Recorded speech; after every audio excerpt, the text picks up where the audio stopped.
हुँदैछ ज्यू live on प्रभु फेसबुक भएर चाहिँ एकैछिन प्रभु है येशू साँच्चै सत्य हुनुहुन्छ भन्ने यसको माथि लेखेको सबै पढ्नुपर्ने होइन कि कसो? अब सुरु भइसक्यो राज दाइ नबोल्नु ल इजरो सुरु भयो सम्पूर्ण प्रेमी विश्वासी सन्तगणहरूको अगाडि फेरि हामी उपस्थित भएका छौँ अनि हजुरहरू सबैलाई आज हामी क्वेशन प्रार्थना भवनबाट आदरपूर्वक जय मसीह। आज पनि हिजोदेखि यो चालु भएको जिउँदो पानीको संयुक्ताङ्क 52 र 53 भागलाई आज हामीले वाचन सुरु गरेका थियौं। सो उक्त वाचनको दोस्रो दिनमा आज हामी आइपुगेका छौं र हाम्रो साथमा फेरि आज हाम्रो ब्रदर सोम हुनुहुन्छ। जय मसीह। हाम्रो ब्रदर राजु पनि आज हाम्रो साथमा आउनु भएको छ र हाम्रो बहिनी लोचन पनि आज हाम्रो साथमा आएकी छिन्। हामी छोटो प्रार्थनाद्वारा अब हाम्रो दोस्रो दिनको यो वाचनलाई हामी अगाडि बढाउने छौं। स्वर्ग पृथ्वीका मालिक, आज जिउँदो पानीको यो वाचनको दोस्रो दिनमा पनि प्रभुले आज हामीलाई ल्याउनु भयो। हामीलाई प्रभुको आशीष अनुग्रह प्रशस्त दिनुहोस्। एक बार हजुरको पुत्र प्रभु येशू ख्रीष्टको बहुमूल्य रगतले हामीलाई धुनुहोस्, पखाल्नुहोस्, शुद्ध पवित्र पार्नुहोस्। आजको यो वाचनको यो सेवामा प्रभुले प्रशस्त आशीष अनुग्रह दिनुहोस् र आज धेरैभन्दा धेरै प्रभुका जनहरू समक्ष आज यो दिव्य बाणी प्रभुले पुर्याउनुहोस् प्रभुजी र सबैको आत्मामा प्रभुले आज प्रभुजी काम गर्नुहोस्। सबैलाई प्रभुजी यसरी उन्नत गराउनुहोस् भन्ने प्रार्थना गर्दछौँ। आज प्रभु दिनुभएका यी बहुमूल्य शब्दहरू आज विश्वको आज विभिन्न ठाउँहरूमा आज पुगेकोद्वारा प्रभुकै नामको महिमा र स्तुति भएको यो विषम परिस्थितिमा, यो विशेष गरी यो पेन्डेमिक अर्थात् यो महामारीको समयमा पनि आज प्रभुजी प्रभुको घरमा आज प्रभुजी यसरी एकीकृत हुनको लागि आज हामीलाई प्रतिबन्ध लाए तापनि आज अनलाइन मार्फत प्रविधिलाई प्रभुले आफ्नो महिमाको निम्ति प्रयोग गरेर आज हामीलाई यो विशेष आज प्रभुजी र अद्भुत युक्ति गरिकन आज यो सेवा हामीलाई दिनुभयो। यसको लागि धन्यवाद चढाउँछौँ। अब सम्पूर्ण आज वाचन गर्ने प्रभुका छोराछोरीहरूलाई प्रभुले प्रशस्त आशीष र अनुग्रह दिनुहोस् र प्रविधिलाई पनि आफ्नो बसमा राखेर प्रभुले महिमा लिनुहोस् भन्दै धन्यवाद साथ बिन्तीलाई पिता परमेश्वरले प्रभु येशू ख्रीष्टको नाममा स्वर्गमा सुनेर ग्रहण गरिदिनुहोस्। आमेन। अब आजको वाचन चाहिँ हामीले सुरु गर्नेछौँ आत्मिक निरन्तरताका तन्याङ्कका आमाहरू भनिकन हाम्रो बहिनी लोचनले यसलाई सुरु गर्नुहुनेछ। हुन्छ बहिनी लोचन, सुरु गर्न सक्नुहुन्छ। हुन्छ, फेरि पनि जय मसीह। म आत्मिक निरन्तरतामा तन्याङ्कका आमाहरू भन्ने टपिकलाई पढ्नु गइरहेको छु। यो साँच्चै रहस्यपूर्ण सत्य रहेछ कि पिता परमेश्वरले हामीलाई उहाँको पुत्र प्रभु येशूको संगतिमा बोलाउनु भयो।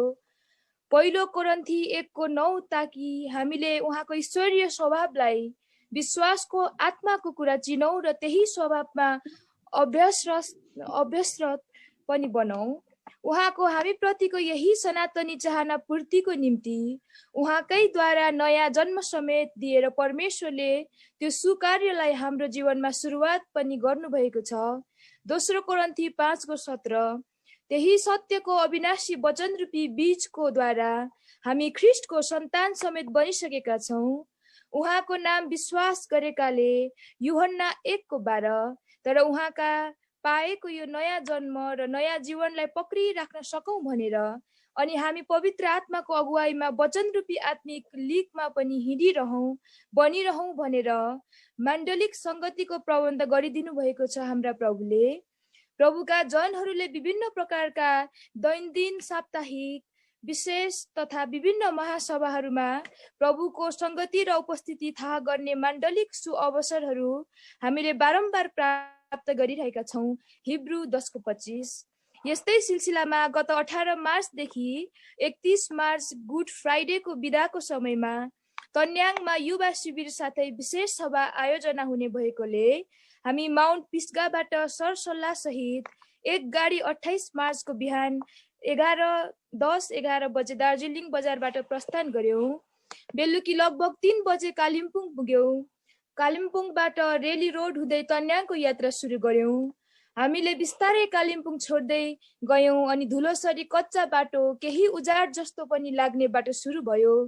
आरामदायक, चिल्लो, फराकिलो, सजिलो बाटोको चाहना गर्दा गर्दै पट्याइ लाग्दो लामो यात्रापछि बल्ल तल्ल थाकेर हैरान भएर तन्याङ पुग्यौं।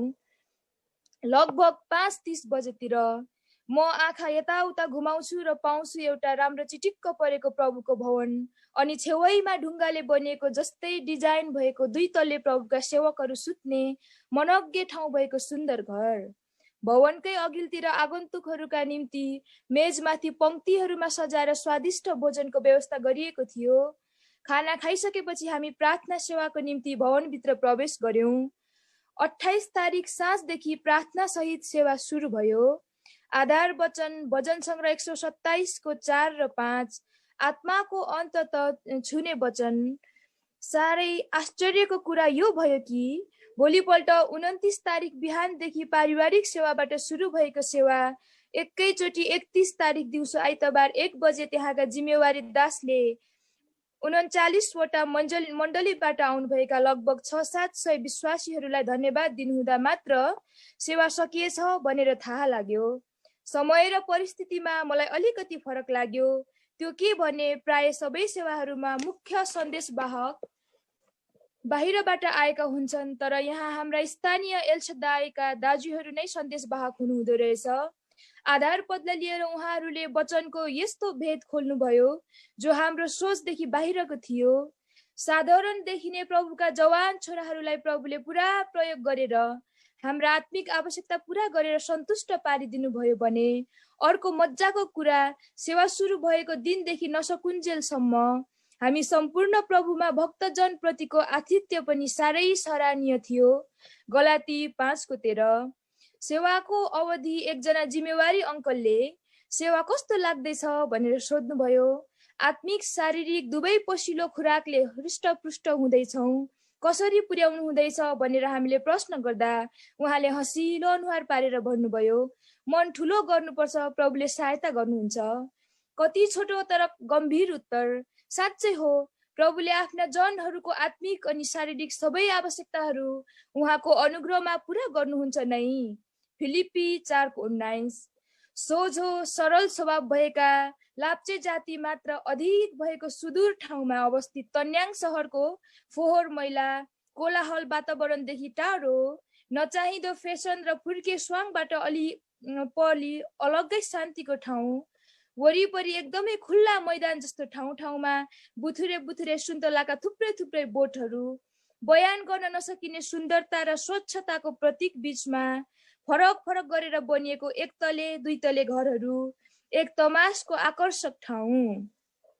चारैतिर विभिन्नै झुण्डका भए पनि विश्वासीहरू मात्र। त्यस्तो कुना ठाउँ, साधारण सरल सोझो देखिने विश्वासीहरू त बाफ्रे, बडे ओहदामा काम गर्ने सरकारी कर्मचारी पो हुनुहुँदो रहेछ। कोही अनरेरी कप्तान, कोही डाइरेक्टर, कोही प्रधान अध्यापक त कोही शिक्षक। प्रभुले यस्तै आत्मामा दिन नम्र हुनेहरूकै निम्ति स्वर्गको राज्य राख्नु भएको रहेछ। मत्ती 5:3 र 5। तन्याङ मण्डलीको नाम एल एल्योन, त्यहाँ 42 घर विश्वासीहरू प्रत्येक घरको नामद्वारा सम्बोधन गरिन्दो रहेछ। प्रत्येक विश्वासीहरूलाई त्यहाँका घरका नाम मुख जोवानी थाहा हुँदो रहेछ। नामले बोलाउने चलन नभएर कनान बाजे, बेथानी बोज्यू, मारा अन्यु भनेर चिनिन्दो रहेछ। तन्याङसित अरू 3 वटा ठाउँ सोरक, समथार र नेम्बोङमा पनि मण्डली रहेछन्। यी चारैवटा मण्डलीहरू महिनामा एकपल्ट सामूहिक प्रार्थनामा जुट्दा रहेछन्। यस्ता ठुला सेवाहरू आयोजना गर्नुमा यी चारैवटा मण्डलीहरूका मुख्य भूमिका या सहभागिता हुँदो रहेछ। यही आत्मिक एकताले नै गर्दा त्यस्तो कुना ठाउँमा भएको मण्डलीमा भरपूर आशिष रहेछन्।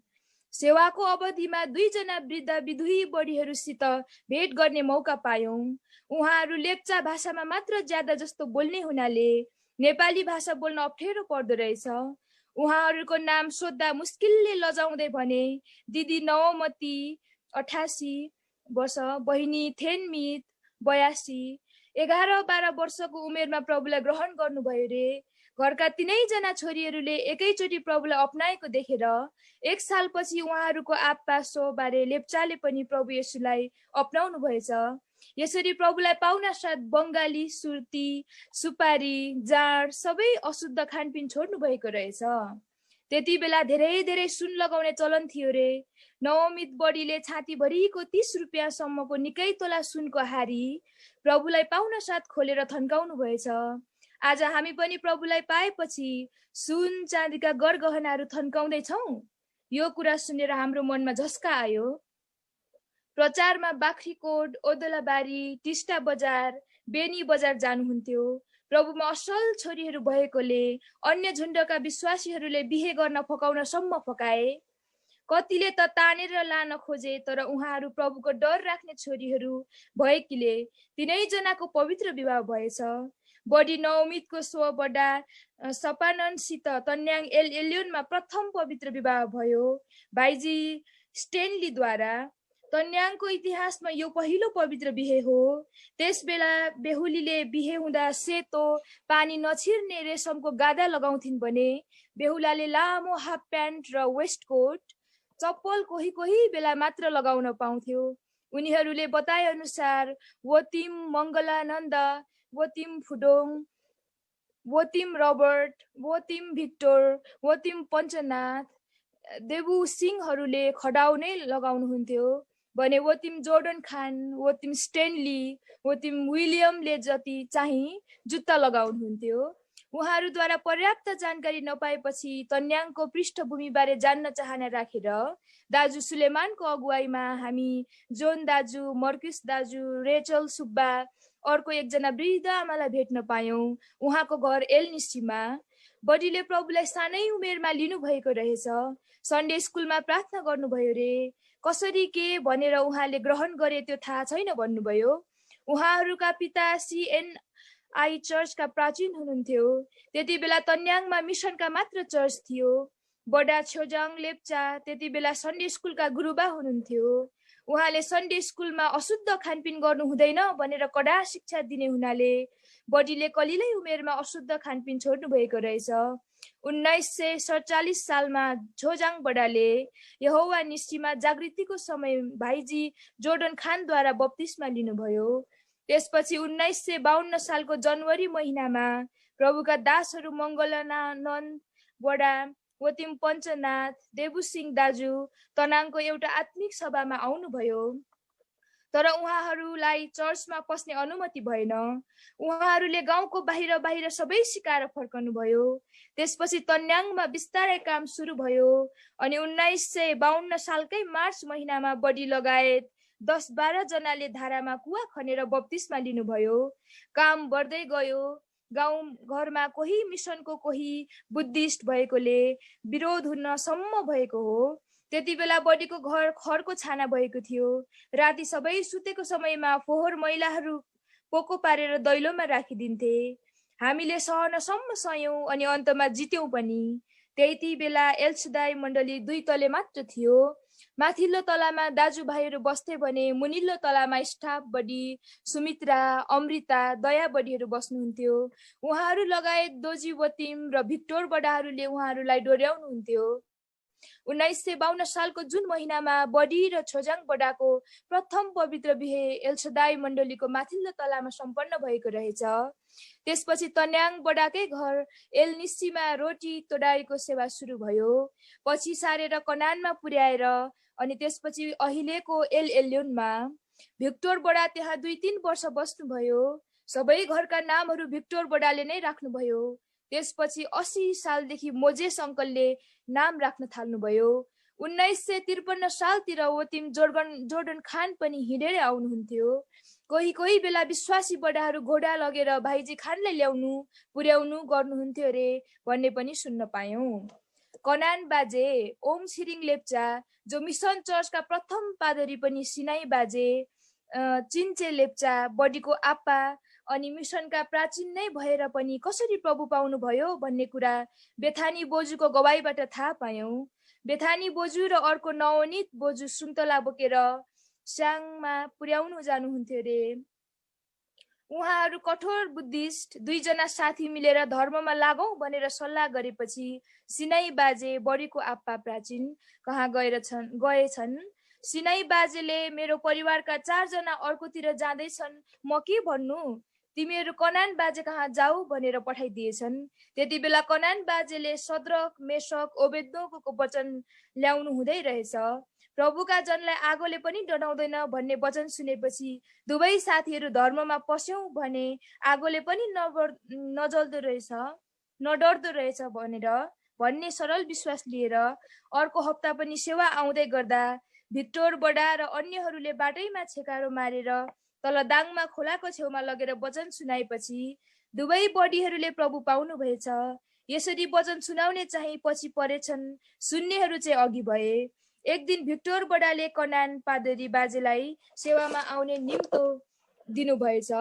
कनान बाजे पादरी नै भए पनि सुपारी नभई नहुने हुन्थ्यो रे। सुपारी बोक्नुलाई हाफ प्यान्टको कोटको लामो लामो गोजी बनाउनु हुन्थ्यो रे। मिसनमा सेवा चलाउँदा पनि सुपारी टोक्दै सेवा गर्नुहुन्थ्यो रे। तर यता सेवा आएको दिन त कनान बाजेले सुपारी बिर्सनु भएछ। एकैपल्ट पनि याद आएन रे त्यस्तो लत बसेको मानिसलाई। त्यति बेला पो बाजेले यस मण्डलीमा मात्र खास प्रभुको उपस्थिति रहेछ भनेर थाहा गर्नु भएर यता मण्डलीमा ग्रहण गर्नुभएछ।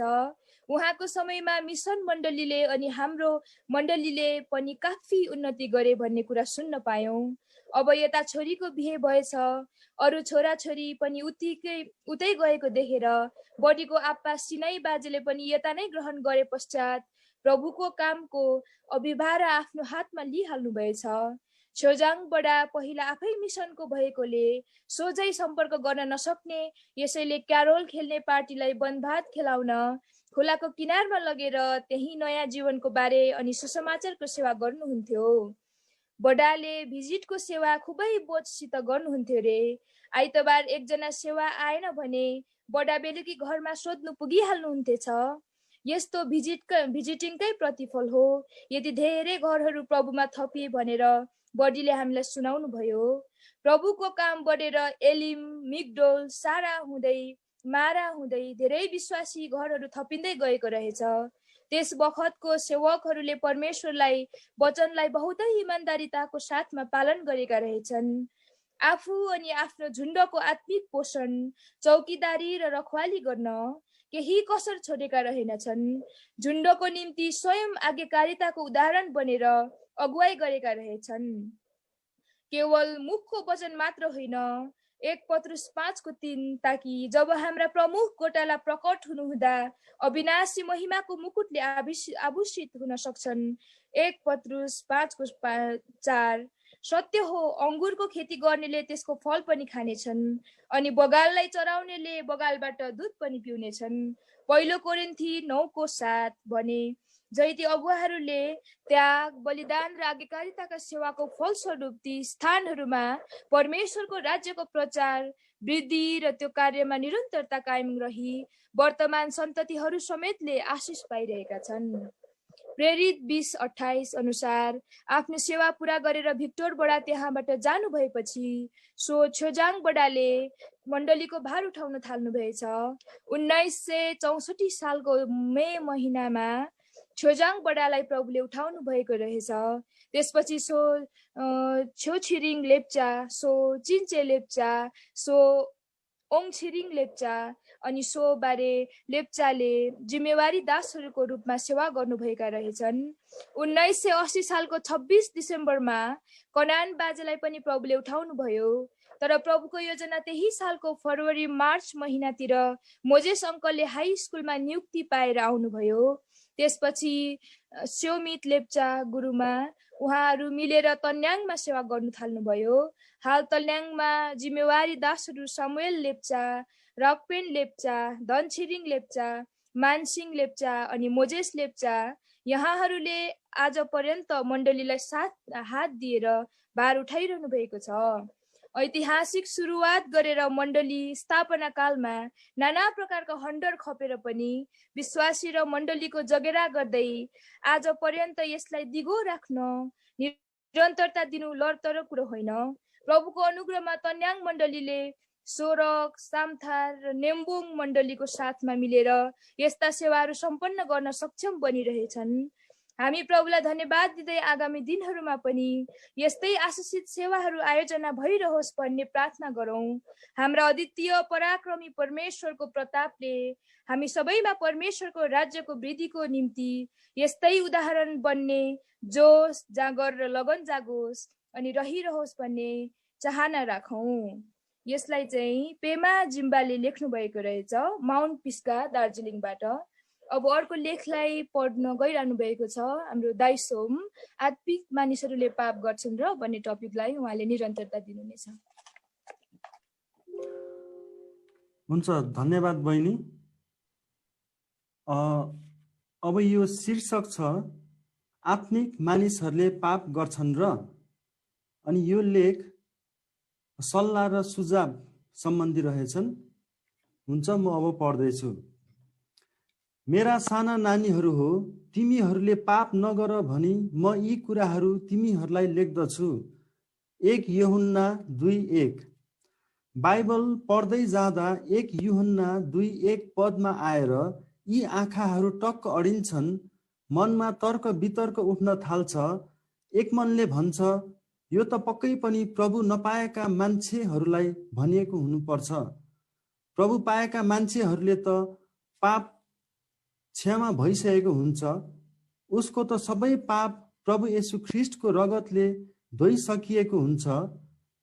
उसको अधर्म त पूर्वदेखि पश्चिम जति टाढो छ, त्यति नै टाढा फ्याँकिसकिएको हुन्छ। उसले त नयाँ जन्म पाइसकेको हुन्छ, ऊ त परमेश्वरको छोराछोरी भइसकेको हुन्छ। ऊ त नयाँ सृष्टि र नयाँ मान्छे भइसकेको हुन्छ।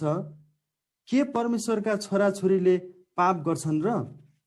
परमेश्वरका छोराछोरीको स्वभाव दुष्टका छोराछोरीको जस्तो हुन्छ र? के क्रिस्चियन बन्नु भनेको ख्रिस्ट जस्तै बन्नु होइन र? के ख्रिस्टले कहिले पाप गर्नु भयो र? टाई सुट लगाएको एउटा सुन्दर मस्त जवान ठिटोले फोहोरको रासमाथि बसेर अर्काले फ्यालेका बासी भात र सब्जीहरू टिप्दै खाइरहेको हुन्छ र? साडी र चोलीमा सजिएकी एउटी सुन्दरी सेफ्टी ट्याङ्कीभित्र डुबुल्की मार्दै आनन्द मनाइरहेकी हुन्छ र? के पाप त्यो फोहोरको रास र सेफ्टी ट्याङ्कीको मैला भन्दा अझै घिनलाग्दो होइन र? छि, यस्तो काम पनि कसैले गर्थ्यो र? छि, नयाँ जन्म पाएका क्रिस्चियनहरूले झन् कसरी यस्तो शर्मलाग्दो, घिनलाग्दो र सबैले छिछि र दूर दूर गर्ने काम गर्न सक्लान् र? फेरि अर्को मनले भन्छ, होइन, यो त पक्कै पनि क्रिस्चियनहरूलाई नै भनेका हुन् यूहन्नाले। अन्त्यमा मेरो मनभित्रको द्वन्द्व समाप्त भयो, तिमीले पाप नगर भनेर उनले क्रिस्चियनहरूलाई, विश्वासीहरूलाई नै लेखेका रहेछन्। उनले मात्र होइन, पावलले पनि एफेससका विश्वासीहरूलाई लेख्दा एफिसी 4:26 पाप नगर भनेर लेख्छन्। त्यस्तै पावलले कोरिन्थीका विश्वासीहरूलाई पत्र लेख्दा 1 कोरिन्थी 15:35 धार्मिकताका निम्ति जागी उठ र पाप नगर भनेर लेख्छन्। क्रिस्चियन जीवनका सुरुका दिनहरूमा मेरो मनमा यस्तो सोचाइ आउँथ्यो, मेरा सबै पापहरू क्षमा भए, अब मेरो पापसँग लडन्त गर्ने दिनहरूको अन्त भयो, मेरो जीवनमा कुनै पापहरू आउँदैनन् होला। तर यो मेरो सोचाइ गलत रहेछ। 2 किसिमका पाप हुँदो रहेछन्। एउटा जन्मैको पाप, जो चाहिँ यस पृथ्वीमा जन्म लिनेले सबै मानिसहरूले हाम्रा आदि माता पिता आदम र हब्बाले दिएका उपहार स्वरूप लिएर आएका हुन्छन्। एकजना व्यक्ति जसले प्रभुलाई विश्वास गर्दैन र ख्रिस्टको रगतले पाप धोइ माग्दैन भने ऊ दोस्रो मृत्युमा पर्न जान्छ, जो जन्मैको पाप हो। अर्को किसिमको पाप पनि हुन्छ, जसले चाहिँ विश्वासीहरू अथवा क्रिस्चियनहरूको जीवनमा अड्डा जमाएर बसेको हुन्छ। यसले हामीलाई नरकमा नपुर्याए तापनि परमेश्वरको नजिकमा जान दिँदैन, आत्मिक जीवनमा बढ्न दिँदैन, साँचो शान्ति र आनन्दको अनुभव गर्न दिँदैन, परमेश्वरको उपस्थितिमा रहन दिँदैन एउटा साँचो र भक्तिपूर्ण जीवन जिउन दिँदैन, परमेश्वरमा समर्पित जीवन जिउन दिँदैन। प्रभुलाई पाएर पनि निराशा, अशान्ति, असन्तुष्टि, बेचैनी, कमजोरीपना, डर, त्रास र खल्लोपनाको महसुस भइरहन्छ अनि हाम्रो आत्मिक जीवनमा उतार चढाव भइरहन्छ। कहिले चाहिँ अब म मेरो सम्पूर्ण जीवन नै ख्रिस्टलाई दिन्छु भन्ने जोस आउँछ भने कहिले चाहिँ अब उसो म ख्रिस्टको पछि लाग्न सक्दिनँ भन्ने अवस्थामा पुगिन्छ। हाम्रो विश्वासलाई स्थिर रहन दिँदैनन् यस्ता पापहरूले।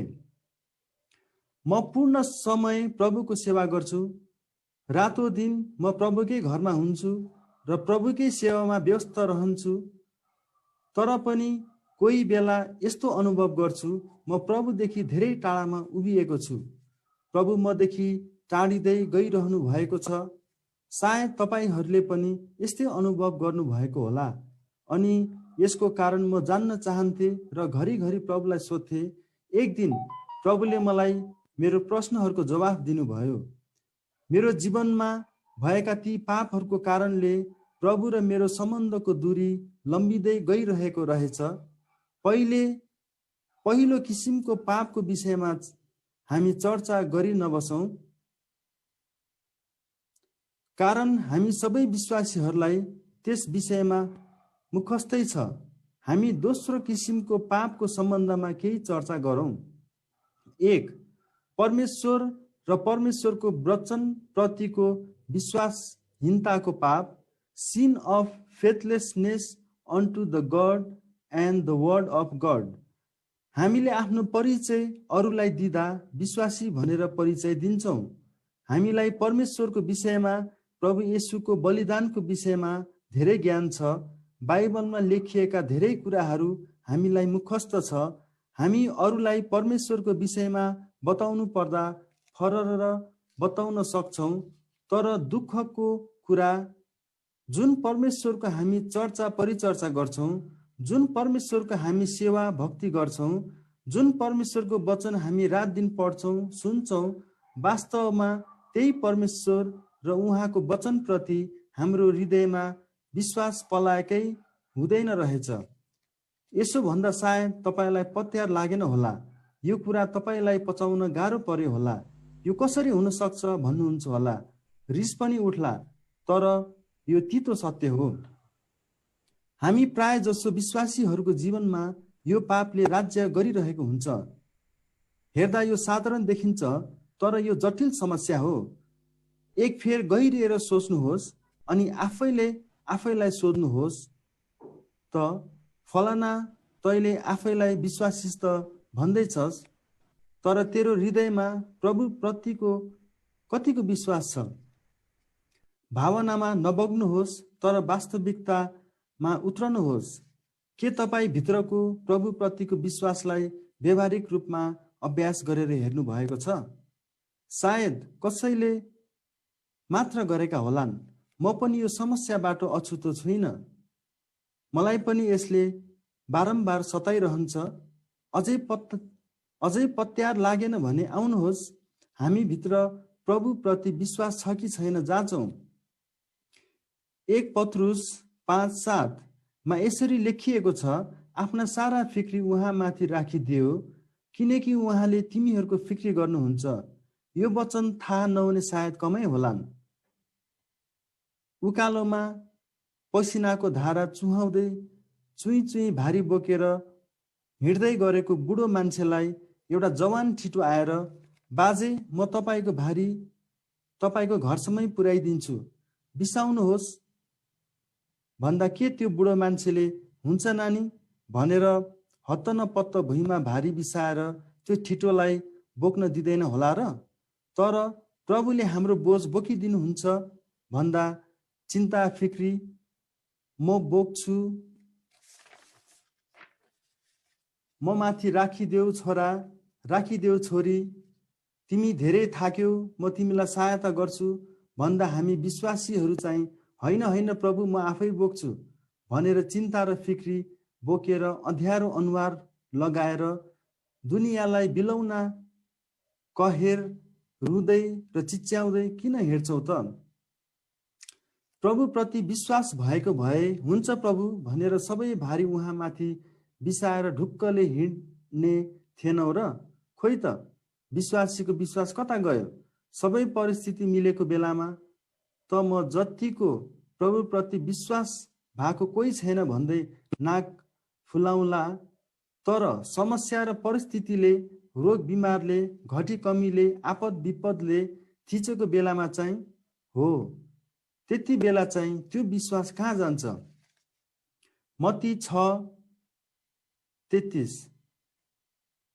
पहिले परमेश्वरको राज्य र उहाँको धार्मिकताको खोजी गर र यी सबै थोकहरू तिमीहरूलाई थपिनेछन्। यदि विश्वासीको हृदयमा परमेश्वरको वचनप्रति विश्वास भए किन हामी विश्वासीहरू परमेश्वरको राज्यलाई व्यवस्था गर्दै आफै नै पहिला ती अरू थोकहरूको खोजी गर्छौं र असफल हुँदा निराश भएर प्रभुसँग मन दुखाउँछौं त? के हाम्रो हृदयमा विश्वास भएको भए प्रभुले भने झैं गर्ने थिएनौ र? तब त प्रभुले पनि भन्ने मौका पाउनुहुन्छ, छोरा छोरी, तिमीलाई अरू थोकहरू घाँस बाँस कपास थपिदिऊ भनेको तिमी आफै तन मन धन लगाएर खोज्दैछौ, मेरो के दरकार पर्यो होइन र? तिमी आफै खोज ल। यी त एउटा दुईटा नमुना भए, तर घोरिएर सोचौं त व्यवहारिक जीवनमा आउँदा हामी दिनहुँ यस्तै यस्तै अनेकौं कुराहरूमा चुकिरहेका हुन्छौं।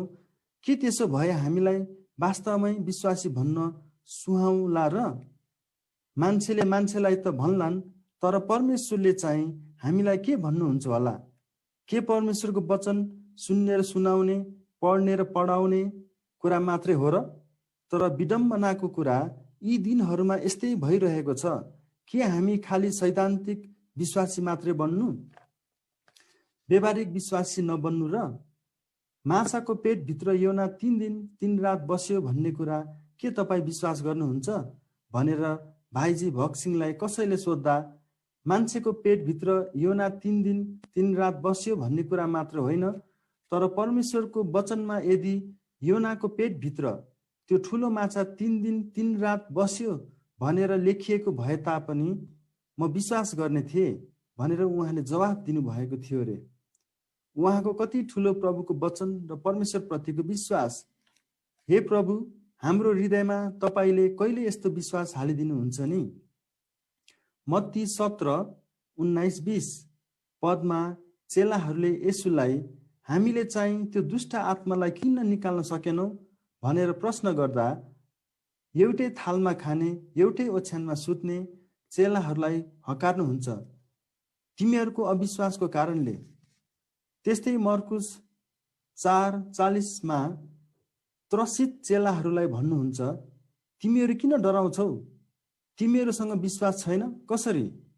यसै कारण प्रभुले लुका 18:8 भन्नुहुन्छ, जब मानिसका पुत्र आउँछन् तब के उनले पृथ्वीमा विश्वास पाउनेछन् र?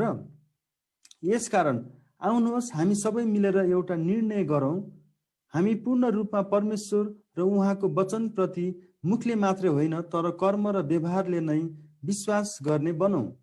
तर यो हामी आफैमा सम्भव छैन। हाम्रा परमेश्वरलाई प्रार्थना गरौँ।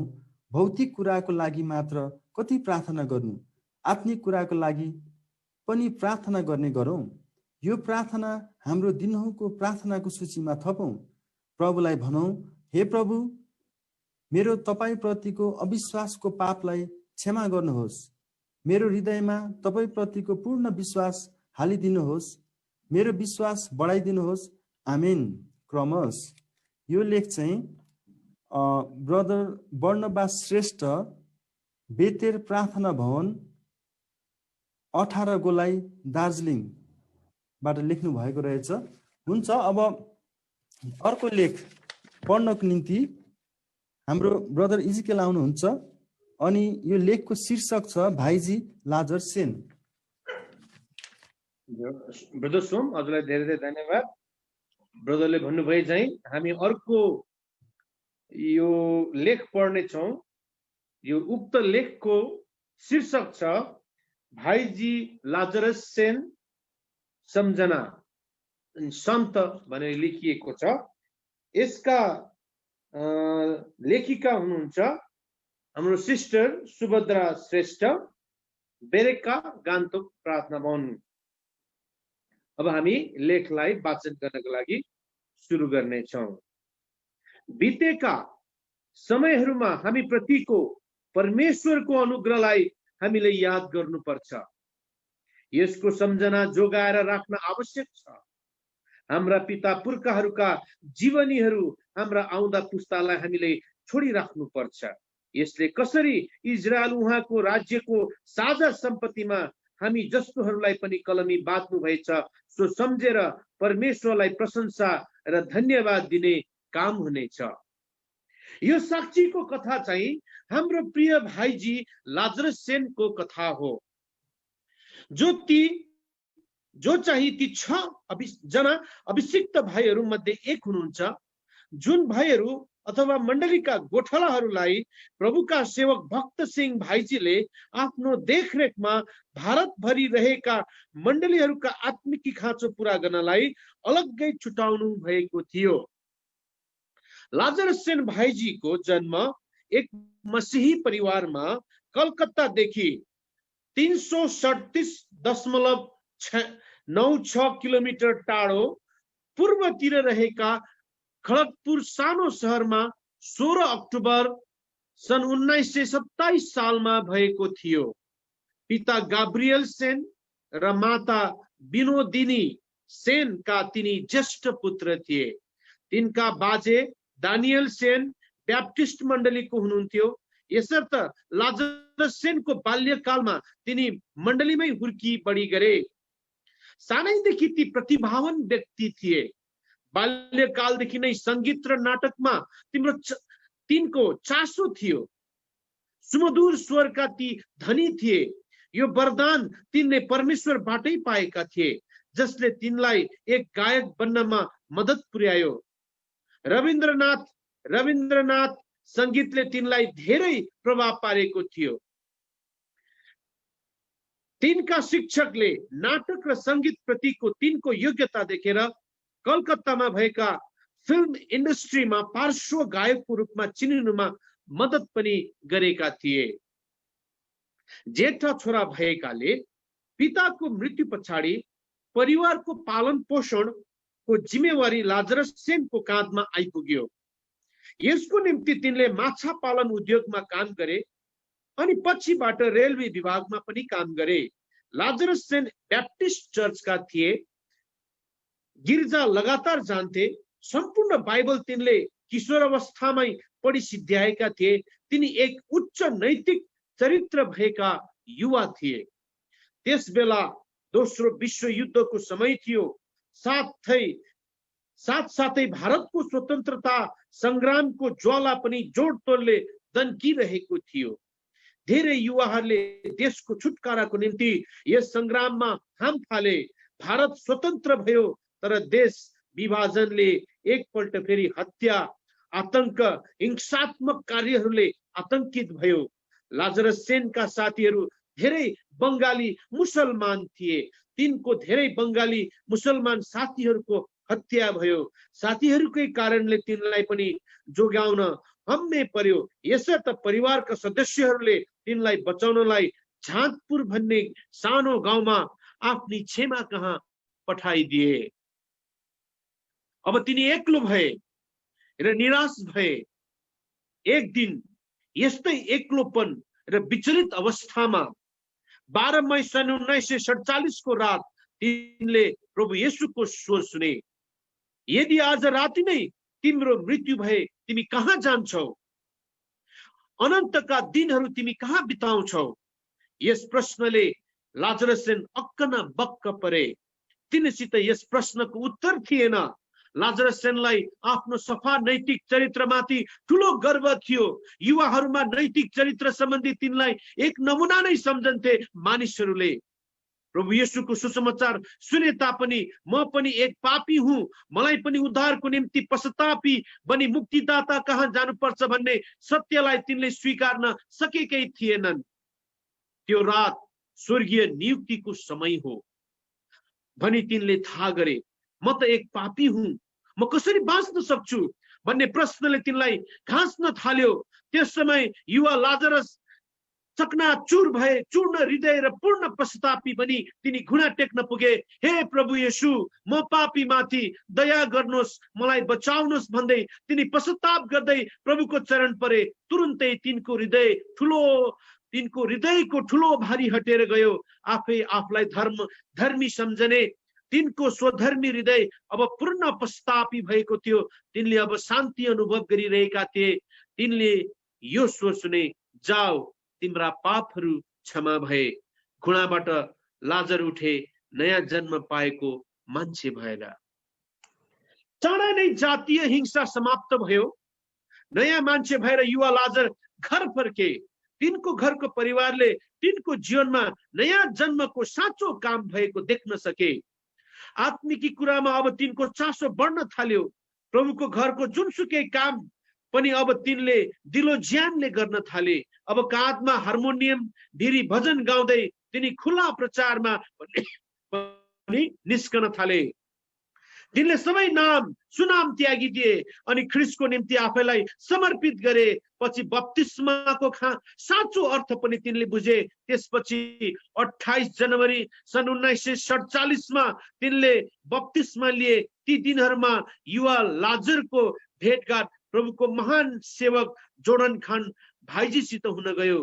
तिनी जोर्डन खान भाइजीसित बडो प्रभावित भए भने भाइजीले पनि जवान लाजर प्रति चासो लिए। अब भाइजीले जवान लाजरलाई चेलापनको तालिम दिन थाले। तिनीहरूले गीतहरूको रचना सँगै बसेर गर्न थाले अनि पश्चिम बंगालको जग्गा जग्गा सुसमाचारको धावामा सँगै दौडाहा गर्न थाले। एकपल्ट जोर्डन भाइजीले एउटा सभामा प्रभुको निम्ति पूर्ण समय सेवाको निम्ति कसले आफूलाई अर्पण गर्ने भन्ने चुनौतीपूर्ण सन्देश दिए। यो वचनले युवा लाजर सेन 3 को भाइ चार्ली सेन साथै जोन सामुएल र अरूहरूको मुटुमा झड्का लाग्यो।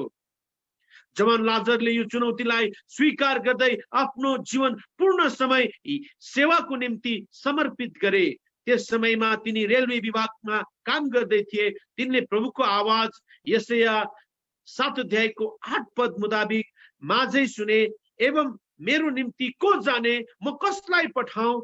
यी शब्दहरूले लाजरको भित्र मुटु चिरेर आयो। तिनले भने, म जान्छु प्रभु, म यही छु, मलाई पठाउनुहोस्। 2 अप्रिल सन् 1952 सालमा तिनले आफूलाई प्रभुको सेवामा सुम्पिदिए। रेलवे विभागबाट तिनले 21 अप्रिल सन् 1952 सालमा त्यागपत्र पनि दिए। घरमा आएर तिनले यो कुरा आमालाई सुनाए। आमा दुखी हुनको साटो बडो खुसी भइन्। यसले लाजर सेनलाई बडो उत्साहित तुल्यायो। त्यसपछि त जवान लाजर भाइजी जोर्डन खानको दाहिने हात नै भएर प्रभुको काममा एक हुल भई बालासोर, बेहरामपुर, जमशेदपुर, चक्रहारपुर, राउरकेला, दार्जिलिङ, कालिम्पोङतिर दौडाहा गर्न लागे। सन् 1947 देखि नै लाजर सेन कालिम्पोङको पवित्र महासभामा उपस्थित हुन थालेका थिए। साँचो मण्डलीको सफा दर्शन प्रभुका महान सेवक भक्त सिंह भाइजीलाई भएको हुनाले त्यो वर्ष जोर्डन भाइजीले भक्त सिंह भाइजीलाई पनि पहाडमा निम्तो दिए। सन् 1940 सालदेखि नै कालिम्पोङ र दार्जिलिङको पहाडी भेगमा आत्मिकी जागृतिको भेल उर्लिरहेको थियो। धेरै नयाँ आत्माहरू कति हिन्दू पृष्ठभूमिबाट त कति नामधारी मसीह घरानाबाट ख्रिस्टमा नयाँ जन्मको साँचो अनुभव गरी आइरहेका थिए। त्यही भेलमा परेका 2 बहिनी सुमित्रा घिमिरे र अमृता घिमिरेले पनि सत्य परमेश्वरको परिचय पाए अनि सत्यताको निम्ति खडा भए। घर परिवार र समाजबाट विरोध भयो, अफालिन पर्यो, तर यी 2 बहिनी पछि हटेनन्। नयाँ विश्वासीहरूको साथ संगति राख्दै प्रभुमा बढ्न थाले। नयाँ जन्म पाएको विश्वासी समूहले एउटा किरायको घरमा संगति राख्न थाले, जुन घरको नाम एल सदाई राखियो। जोर्डन भाइजी, भक्त सिंह भाइजी साथै कालिम्पोङका अध्यक्षहरूको हृदयमा जवान लाजर सेनको विवाह बारे परमेश्वरले बोझ दिनुभयो। धेरै प्रार्थनाको प्रत्युत्तरमा अमृता घिमिरेको नाउँ याओ र यो कुरा सबैलाई सफा भयो। यस प्रकारले जवान लाजर सेनको विवाह अमृता घिमिरेसित 26 जुन सन् 1958 मा एलसदाईमा सम्पन्न भयो। यसैले लाजर सेनलाई एलसदाईको ज्वाइँ पनि भनिन्छ। यो विवाहद्वारा नै पश्चिम बंगालका पहाडी भेगतिर तिनलाई नेपाली विश्वासीहरूको बीचमा परमेश्वरले काममा लगाउनु भयो। विवाहपछि लाजर सेन अनि अमृता सेन नव विवाहिता दम्पति खडगपुरमा आए अनि भाइजी जोडन खान र श्रीमती एस्तर खानको अधीनमा रही 10 वर्षसम्म खडगपुरमै सेवा गरे। रहँदा बस्दा पहिले छोरो आशेरको जन्म भयो तर सानैमा आशेरको मृत्यु भयो। त्यसपछि जेरुसा सलोमी जन्मिन्। पछिबाट दोस्रो छोरा हनोकको जन्म भयो।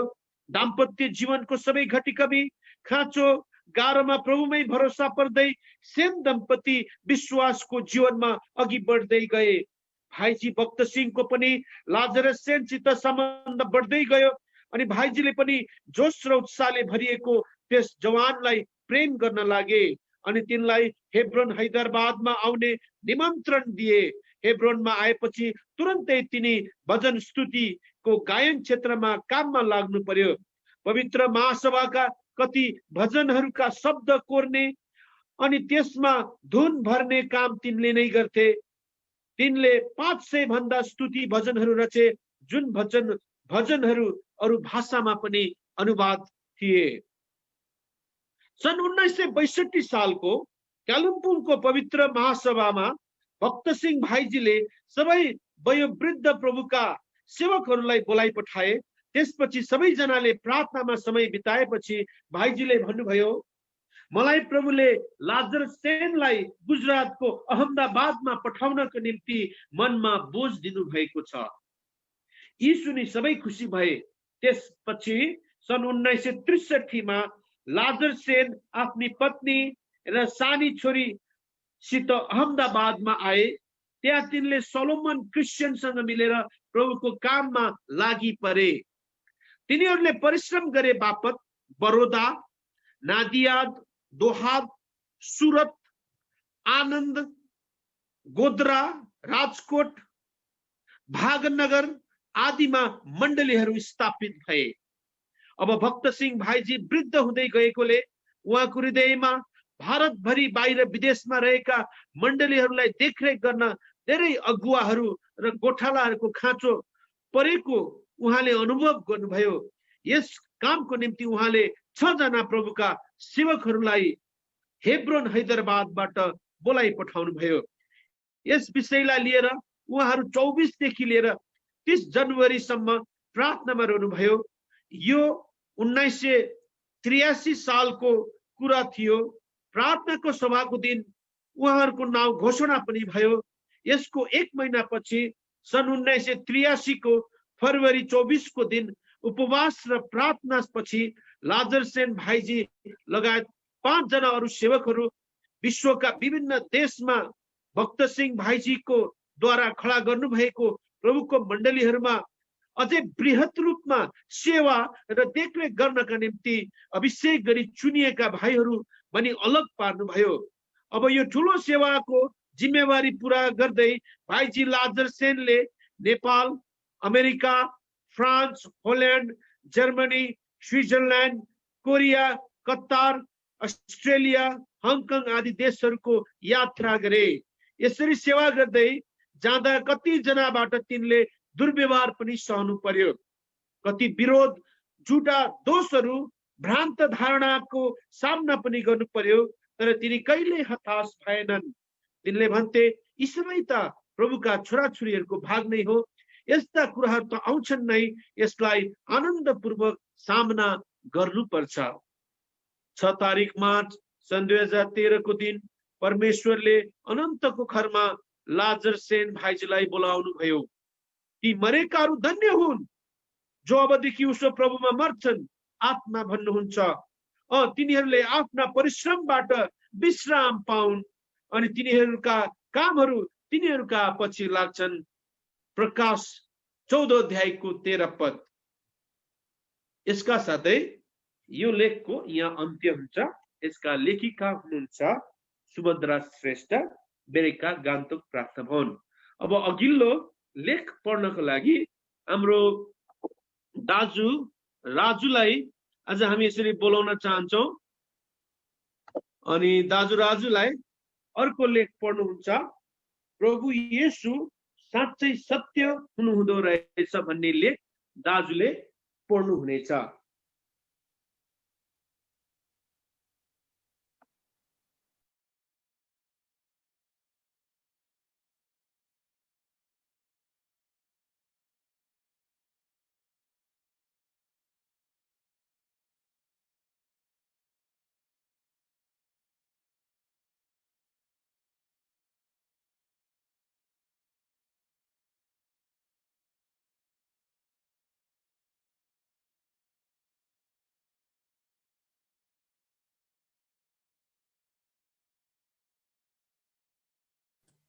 राजु दाई म्युट भइरहेछ, तपाईँ म्युट खोलेर गर्नुहोस् न।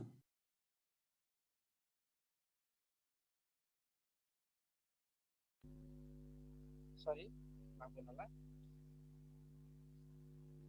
सन् 13 मई 1985 साल बेलुकी भारतको सानो राज्य सिक्किम गान्तोकको चानमारीमा सानो कमरामा मैले प्रभु येशूलाई ग्रहण गरेँ। ग्रहण गर्नु भनेको चुड्न र पश्चातापी हृदयले उहाँलाई आफ्नो सम्पूर्ण पाप स्वीकार गर्दै उहाँले बगाउनु भएको रगतको सबै पाप धोइ माग्नु हो। आफ्नो शरीरमा हुनुभएको दिनको पहिलो सुसमाचार प्रचारमा प्रभुले यही भन्नुभयो, परमेश्वरको राज्य नजिकै आएको छ, पश्चाताप गर र सुसमाचारमा विश्वास गर। मेरो अनुभवमा चाहिँ मैले ग्रहण गर्नुभन्दा अघि ठोस विश्वास गर्नु सकेको थिइनँ।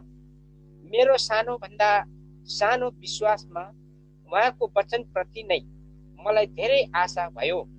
जस्तै एक, पश्चिमबाट पूर्व जति टाढो छ उहाँले हाम्रा अपराधहरू त्यति नै टाढा हटाइदिनु भएको छ। दुई, उहाँले हाम्रा पाप समुद्रको गहिराईमा फालिदिनुहुन्छ। तीन, उहाँको पछि हिँड्नेले जीवनको ज्योति पाउनेछ। यी वचनहरू सुनेर मलाई आशा भयो कि मेरो पाप क्षमा भयो भने म स्वर्ग जान सक्ने छु।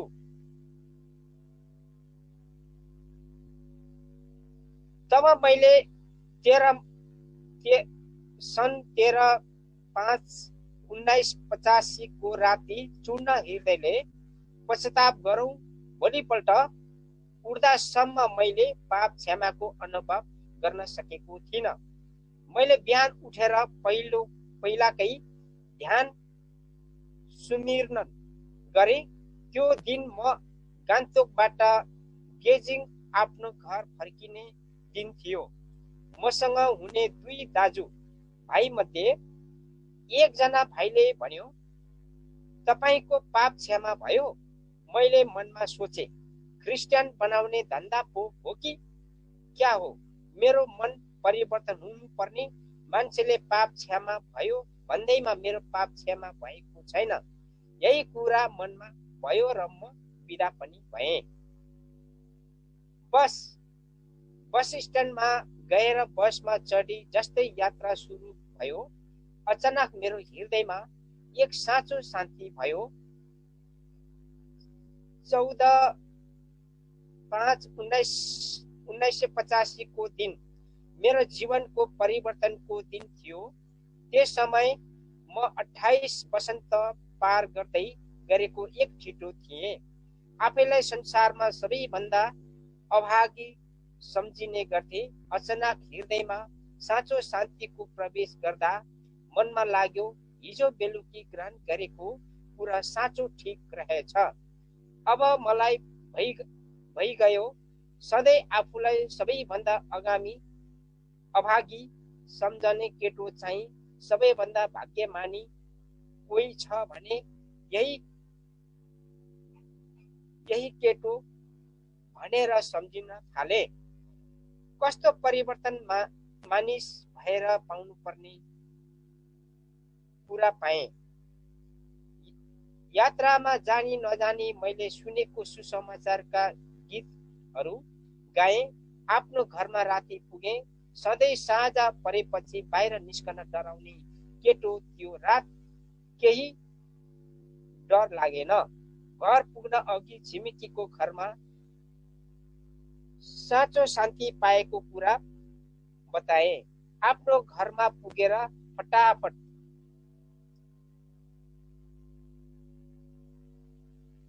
बताउन थाले। येशूलाई प्रार्थना गरेको थिए। मनमा शान्ति आनन्द पाए। अब मर्नुको डर छैन। यही मेरो पहिलो हृदय परिवर्तन र गवाई थियो। त्यो दिनदेखि यता बाइबलमा लेखिएको वचन उत्पत्तिदेखि प्रकाशको पुस्तकसम्म कुनै वचनमा शङ्का लागेन। यो परमेश्वरको वचन हो भनेर म विश्वास गर्ने भएँ। मेरो अनुभवमा यो विश्वास मलाई प्रभुले नै दिनुभएको विश्वास हो। मैले उहाँलाई विश्वास गरेँ भन्न मलाई मन पर्दैन, कारण यो विश्वास चाहिँ साँचो शान्ति पाएपछि मात्र मलाई उहाँले दिनुभएको हो। मैले साँचो पश्चाताप चाहिँ हृदयभित्रबाट गरेको हो। आज प्रभुलाई पाएको निकै समय हुँदैछ। आत्मिक जीवनमा तराई भन्ज्याङ हुँदै अघि बढिरहेछु। तिता मिठा अनुभवहरू पनि आए र यी आउनै पर्ने रहेछ। अर्को एउटा भारी शोक र नटुङ्गिने पीडा पनि मनमा छँदैछ नै, कारण यही शरीर अनुसार परिवारका कति प्रियहरू यो सत्यलाई नपाई गुर्जिएका। दाउदको शोक तथा राजा अति बिलहल भएर मूल ढोकाको कौशीको कोठामा गएर रोए। माथि हिँड्दै जाँदा यसो भन्दै रोए, आया मेरो छोरो अब्सालोम, तेरो सट्टामा म मरेको भए ताहुने थियो। आया अब्सलोम मेरो छोरो। 2 सामुएल 18:33 मा पावल प्रेरितको शोक, किनकि मेरा भाइहरूका निम्ति जो शरीर अनुसार मेरा आफन्तहरू हुन्, बरु म नै ख्रीष्टबाट श्रापित भएको भए हुन्थ्यो भन्ने इच्छा म गर्दथे। प्रेरित 9:3 मा यस्तै रहेछ। आत्मिक यात्रामा तिता मिठा अनुभवहरू आफूप्रति शत्रुता गरे पनि दुष्ट छोराको मृत्यु दाउद खुसी भएनन्। प्रभु भन्नुहुन्छ, दुष्टको मृत्यु म चाहन्न। इजिकियल 33:11 योनालाई प्रयोग गरिकन उनको प्रचारद्वारा 1,20,000 भन्दा बढी आत्मा परमेश्वरले एकैपल्टमा बचाउनु भयो। यसले दाहिने देब्रे हात चिन्दैन थिए। सायद त्यस सहरमा प्रौढ पुरुष मात्र त्यति थिएन होला। प्रिय पाठक, के तपाईँ रक्षाविहीन भएर हिँडिरहनु भएको छ? के तपाईँ दुखित, शोकित, पीडित हुनुहुन्छ? के तपाईँ मनमा रोइरहनु भएको छ? सङ्कोच नमानी नलजाई आफ्नो हृदय खोल्नु भयो भने प्रभु येशूको रगतले आफ्ना पाप धोइ माग्नु भयो भने मेरो जस्तै तपाईँको शोक पनि आनन्दमा परिवर्तन हुनेछ। मन भाँचिएको र शोकितहरूलाई उहाँले निको पार्नुहुनेछ। यशाया 61:1-3 मृत्युको डरले तडपिरहेको केटोले प्रभुलाई पाएको देखि यसो जस्तै परिस्थितिमा जानु परे पनि जिउँदो आशा र हृदयमा शीतलता लिएर बाँचिरहेछु। हाल सिक्किमको कर्जी भन्ने गाउँमा सिक्को पेसा लिएर कार्यरत छु। यस ठाउँको निम्ति परमेश्वरको इच्छा पर्खिरहेछु। विश्वव्यापी मण्डलिक मण्डलीमा भएका साथै महादेशका प्रियजनहरूलाई स्मरण गर्ने मौका पाइरहेको छु। साथै भुटानी शरणार्थीहरू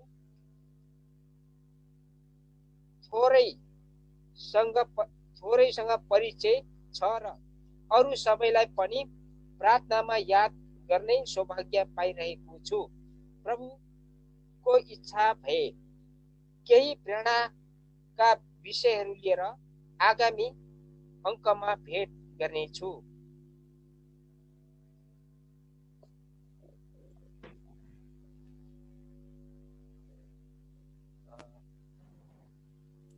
यसको लेखक हुनुहुन्छ भाइ हनुक शर्मा, मण्डली गिबोन गेजिङ।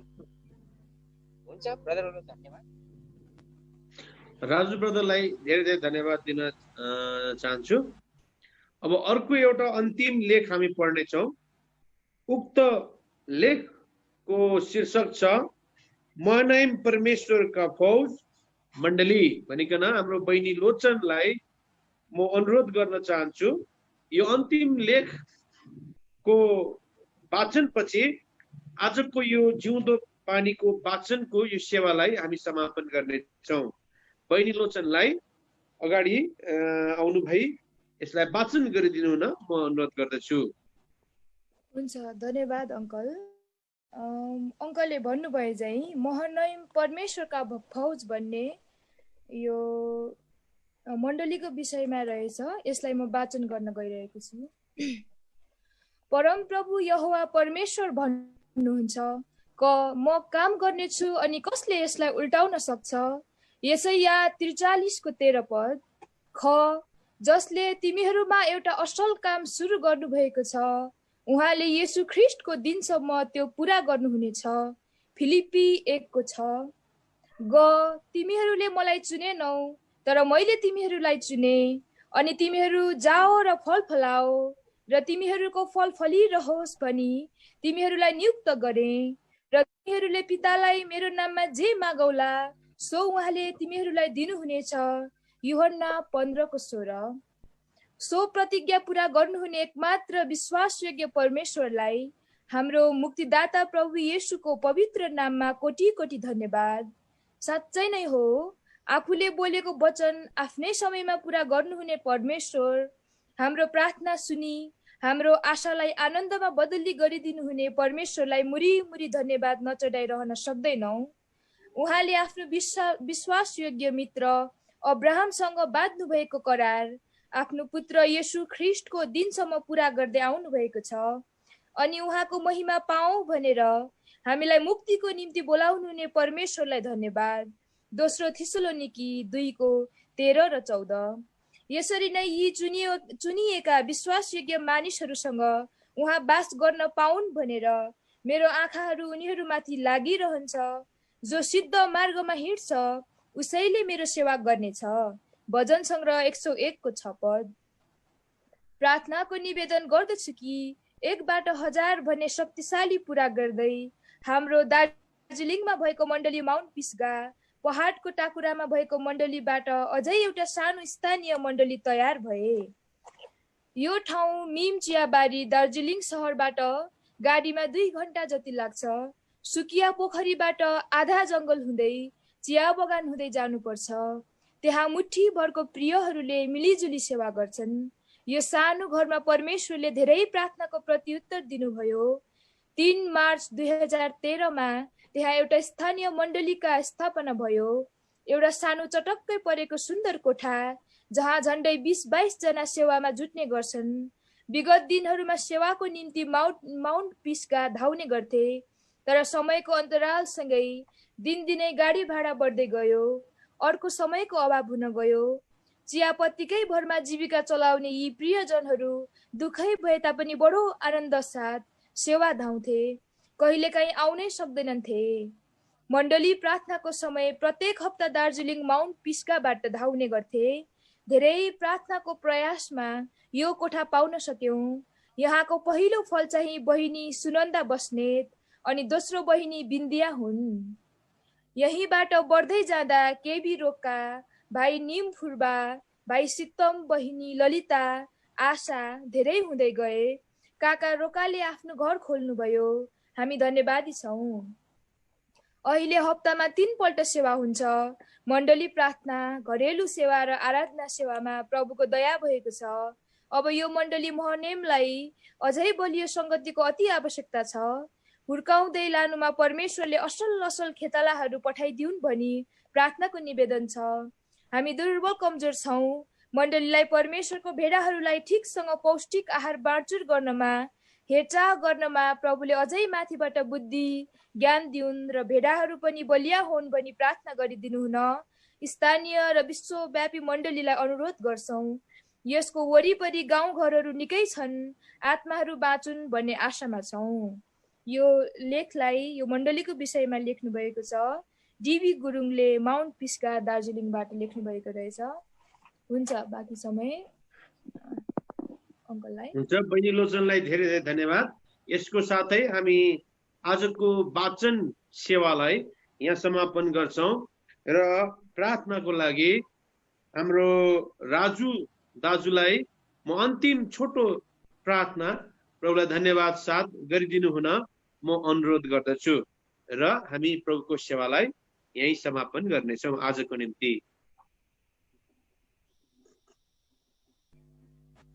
महान स्वर्गीय दयालु प्रभु, हामी हजुरलाई धन्यवाद दिन्छौँ।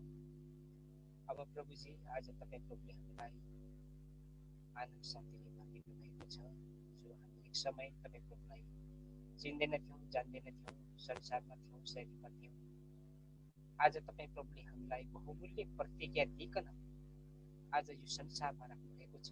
जबसम्म तपाईँ प्रभुको आगमन हुन्न तबसम्म तपाईँ प्रभुले हामीलाई आज यस पृथ्वीलाई तपाईँ प्रभुले यशाया 26:20 पद अनुसार प्रभुजी कोरोना भाइरस ल्याउनु भए तापनि अब प्रभुजी तपाईँ प्रभुले आफ्नो जललाई आफ्नो घर ढोका थुनी लुकी बस्नु भनी तपाईँ प्रभुको यति महान वचन छ।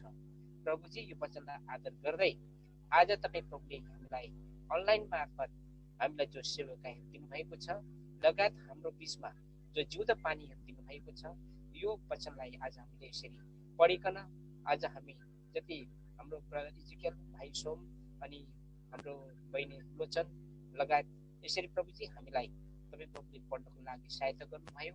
अब यसबाट पनि तपाईँ प्रभुको महिमा हुनुपर्छ, सहायता अनुग्रह गर्नुहोस्। दयालु प्रभुजी, यो छोटो बिन्ती प्रार्थना हामीलाई उद्धार दिने, मुक्ति दिने प्रभु येशू ख्रीष्टको नाममा सुनि स्वर्गमा ग्रहण गर्नुहोस्। आमेन। आमेन। आमीन।